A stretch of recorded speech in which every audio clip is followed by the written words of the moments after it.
हमें बुलाने से पहले सोचे। आप हमारी बातों के कोई पैमाने नहीं रख सकते कि आप एक विषय देंगे हम उसी पे बोलेंगे। वीरू सिंह जी हम सबके वीर थे, इस राष्ट्र के लिए लड़े थे, इस देश के लिए लड़े थे, लेकिन वो क्षत्रिय कुल में पैदा हुए थे। यही उनकी कुल देवी थी, उनके कुल देवता भी क्षत्रिय थे। तो वो हिंदू ना थे तो हम कदमा के हिंदू हो गए। और जब से हम क्षत्रिय होके हिंदू बने हुए हैं, जैसा कि चौहान साहब ने कहा, सारे बाड्डा लगा के जोटा मार मार के पीटने लग रहे हैं। हरियाणा की एकमात्र ऐसी विधानसभा है महेंद्रगढ़ विधानसभा, जिससे मैं भी चुनाव लड़ता हूं। चौहान साहब ने बताया मेरे दादाजी चुनाव लड़े से वहां से जीते थे, कांग्रेस पार्टी से थे, लेकिन वो हिंदू नहीं थे। और जब से वहां के क्षत्रिय हिंदू बने ना, तो एक हिंदूवादी पार्टी ने किसी ठाकर को, क्षत्रिय को वोट टिकट ही ना दी। टिकट किसी हिंदू को दी और सारे क्षत्रिय हिंदू बनने की कोशिश में वोट डालते रहे। 40,000 वोट हरियाणा की ओपन एकमात्र विधानसभा महेंद्रगढ़ है, उसमें है।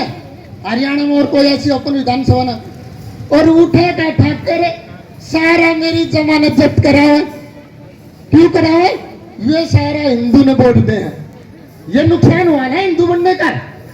मैं कह रहा हूं 1 मिनट का समय और लूंगा। यहाँ हमारे जेपी दलाल जी हैं, मंत्री हैं, सीनियर आदमी हैं, बीजेपी उनको टिकट देती है। हम सारे के सारे राजपूत समाज की कहूंगा मैं, सारे राजपूत 100% जेपी दलाल जी को वोट देते हैं और मंत्री बनवाने में पूरा योगदान है। आप बताओ, यदि भारतीय जनता पार्टी जेपी दलाल जी का टिकट काट के विजय सिंह शेखावत को टिकट दे दे, तो कितने का हमारे जाट भाई हिंदू बन जाएंगे? विजय सिंह शेखावत में वोट देकर बन जाएंगे।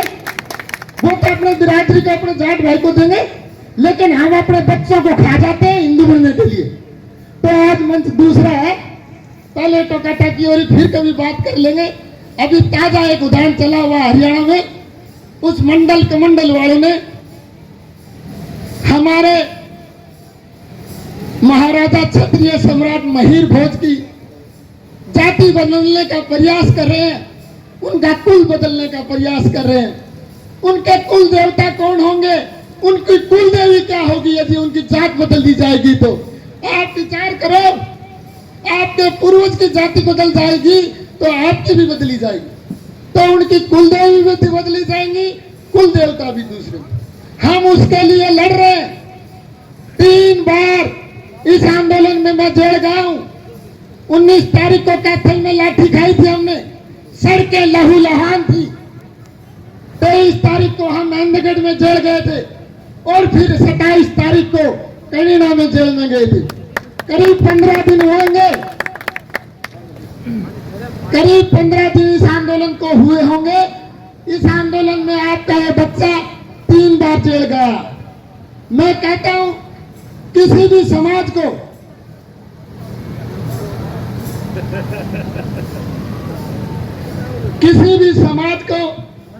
समाज के रूप में जिंदा रहने के लिए उस समाज की 3 चीजें होती हैं। उस समाज का धर्म, उसका इतिहास और उसकी संस्कृति।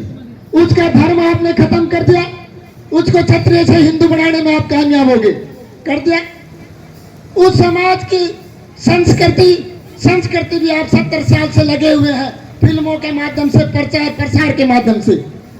और आगे बढ़े उसका इतिहास को आप पिछले 9-10 साल से लगातार खत्म करने का प्रयास कर रहे हैं। ऐसा क्यों नहीं हुआ? 9 साल पहले भी हमारे गुज्जर भाई यही थे।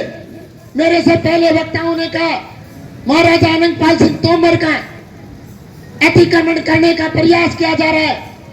वो कोई भी बिरादरी होगी, वो बिरादरी 10 साल पहले भी यही थी। हमारे गुज्जर भाई 100 साल पहले भी यही थे, 50 साल पहले भी यही थे, 10 साल पहले भी यही थे। ऐसा क्या हुआ इन 8-10 सालों में? 8-10 सालों में सभी महापुरुषों को चुराया जा रहा है, उनका अतिक्रमण किया जा रहा है। ये खुली छूट इस सत्ता ने दी है, उनको बहकाया है। फिर कभी होगी लंबी बात करेंगे। मैं अंतिम सांस तक अपने धर्म, इतिहास, संस्कृति, कौम के लिए लड़ूंगा, चाहे कितनी बार जेल जाना पड़े। हम जेल भी जाएंगे, लाठी भी खाएंगे, लेकिन काफिरों की ये मंसूबे कामयाब नहीं होने देंगे। आप सबने हमें यहाँ बुलाया, इतना धैर्य और ध्यानपूर्वक सुना, इसके लिए आप सबका बहुत बहुत धन्यवाद। 1 मिनट और कहूंगा, मेरे साथ मुख्यमंत्री का कार्यक्रम था, उसके पन्ने हमने पाड़े, मंडल के पाड़े, कमंडल के पाड़े, आगे भी पाड़ेंगे। बलबीर सिंह शेखावत ग्रीवेंस कमेटी के अध्यक्ष थे, वहां के चाइल्ड वेलफेयर के चेयरमैन थे, पन्ना प्रमुख शो थे मेरे साथ। मुख्यमंत्री और हरियाणा के प्रभारी के सामने हमने प्रदर्शन किया। 100 से ज्यादा पन्ना प्रमुख, मंडल, कमंडल के पर्चे फाड़ दिए और आगे भी जारी रखेंगे। बहुत बहुत धन्यवाद।